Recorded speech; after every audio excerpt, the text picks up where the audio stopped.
ഞാൻ ചെയ്യാൻ പോകുന്ന ഡെയിലി വ്ളോഗാണ്. രാവിലെ എണീറ്റ് പൽപ്പൊടിയാണ് കേട്ടോ അത്. പല്ല് തേച്ച് മുഖമൊക്കെ കഴുകി നേരെ എവിടേക്കാണെന്നറിയോ? അരിയിട്ട് മൂന്ന് പേരുണ്ട് റൂമിൽ. അപ്പോൾ അരിയൊക്കെ കഴുകി കുക്കറിലിട്ട് വിസിലൊക്കെ അടിച്ച്. അപ്പോൾ ഉച്ചയ്ക്ക് മുട്ടയും ചോറും ഉണ്ടാകും സ്പെഷ്യൽ, അതേ ഉള്ളൂ. പിന്നെ അവർ കൊണ്ടുവന്ന കറിയൊക്കെ കഴിക്കും. ഓംപ്ലേറ്റൊക്കെ അങ്ങോട്ട് ഇളക്കി മിസ്സാക്കി നേരെ ഒഴിച്ചിട്ട് ഓംപ്ലേറ്റിൽ ഒരു ഗ്യാപ്പൊക്കെ അടിച്ച് ഗ്യാപ്പ് ഫില്ലാക്കി ഓംപ്ലേറ്റ് റെഡിയായി. നേരെ ഫാനിൽ ചൂടാറാൻ വെച്ചിരിക്കുകയാണ് കേട്ടോ. ചോറൊക്കെ ആയി ഉണ്ടൊക്കെ ചീവി ചെന്തക്കാനായിട്ട് നേരെ വണ്ടി എടുത്ത് പോയി നേരെ ചായക്കടയിൽ പോയി. ആദ്യം ചായയും കടിയും കഴിച്ച് നേരെ വന്നു, സൈറ്റിക്ക് വന്നു.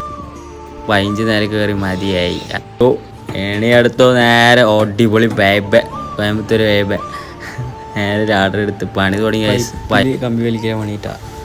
അപ്പോൾ കമ്പി വലി ഏകദേശമൊക്കെ കഴിയാറായി പറഞ്ഞാൽ ഞങ്ങളുടെ സമയം കഴിയാറായി.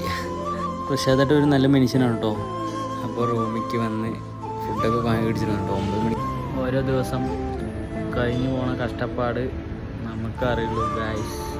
നമ്മൾ വിചാരിച്ച കാര്യം നമ്മളായിട്ട് സാധിച്ചെടുക്കണം, ഇതിലാണ് കാര്യം.